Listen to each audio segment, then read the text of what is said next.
Photographers are always looking for a way of creating soft light at events. Event photography is challenging. You don't get to pick where people are going to be. You don't get to pick the lighting. You don't get to move people around very much. And they're usually at nighttime, and you just deal with really crappy conditions. And so everyone's looking for a quick fix on how to create soft, flattering, awesome light at venues. And there are a ton of products on the market, aimed at photographers, trying to get them, into this idea that you can simply just put a small thing on top of your flash head, and your light's going to be better, and everything's going to be great. And just, bias right up front, I'm highly against 99% of these little flash modifiers because they don't work. They don't work as good as what you have for free, which is simply bouncing the flash. Taking the flash head and pointing it back behind you at a wall or above you or whatever. And I think most people who don't like balancing flash either don't understand it or aren't doing it properly.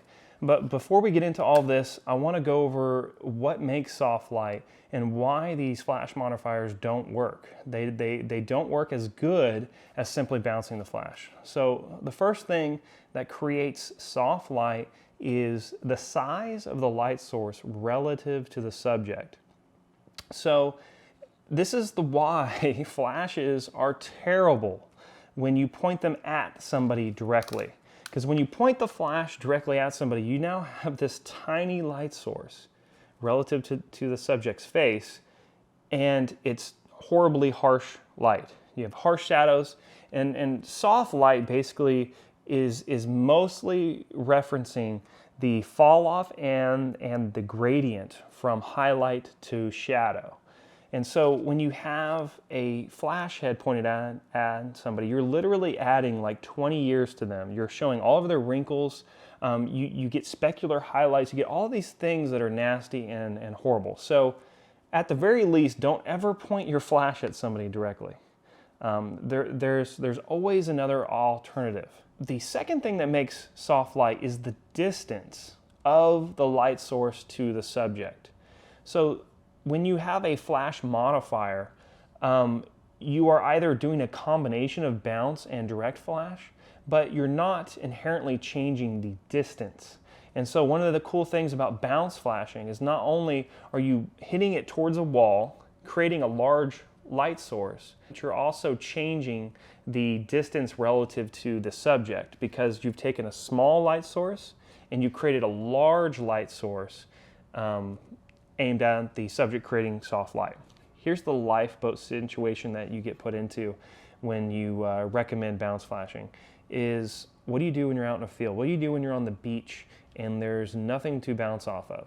Well, you have a few options. Your first option is to literally grab an umbrella, a white umbrella, grab a diffusion panel, grab a fat dude with a white shirt, grab a bounce, a big white foam board, anything, and have your assistant stand next to you or anybody and point the flash head over at the large surface, and now you've created a large light source relative to the distance from the subject, and you'll get soft light. It'll look like studio light.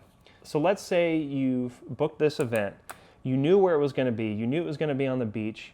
You didn't tell your clients that you need to hire an assistant and incorporate that into your bill, or you just didn't plan ahead.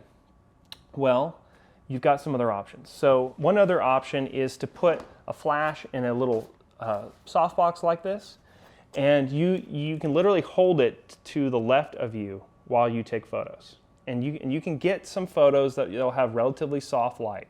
The second option is to put your flashes on stands with modifiers wherever you're at, and you will create directional soft light with a modifier.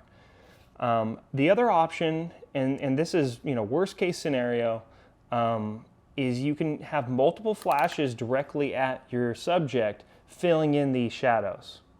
So you will get some harsh, specular light, but if you can have multiple flashes at different angles directly at your subjects, you can fill in the dark shadows on either side. Not preferable, not the same as soft light, but it's doable. And a lot of people do this for event photography, and you can get away with it. This is basically what you're doing when you use those circular flash heads that basically send a circle of light.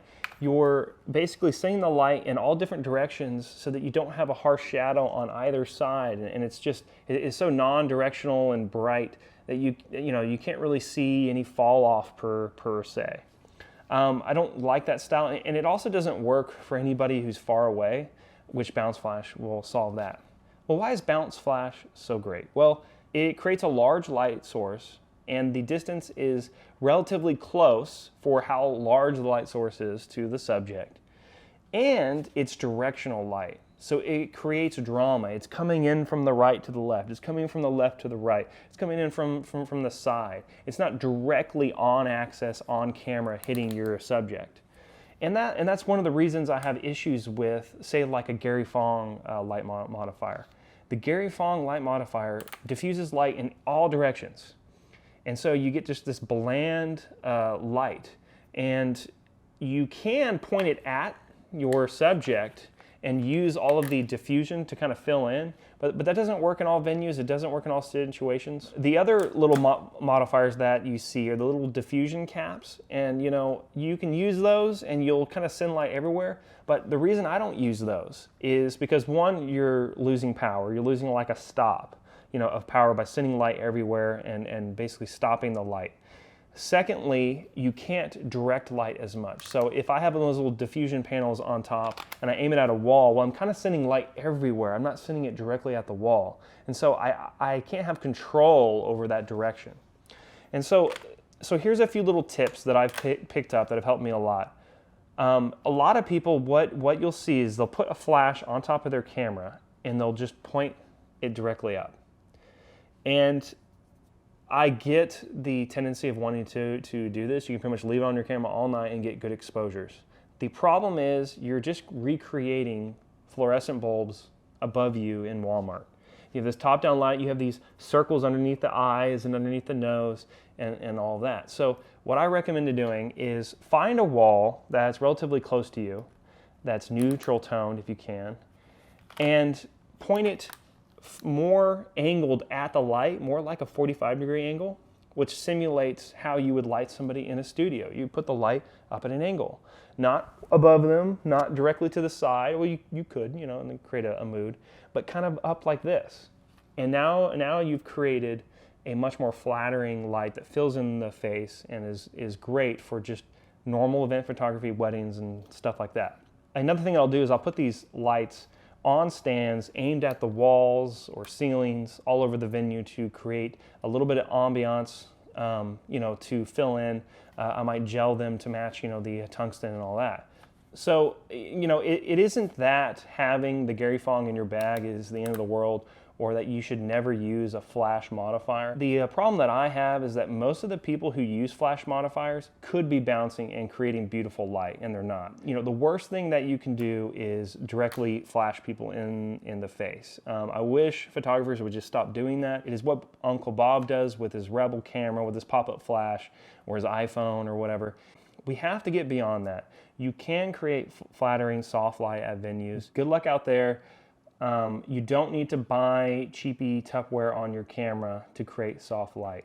You just got to plan ahead a little bit, think about things a little bit more. Anyways, take it easy.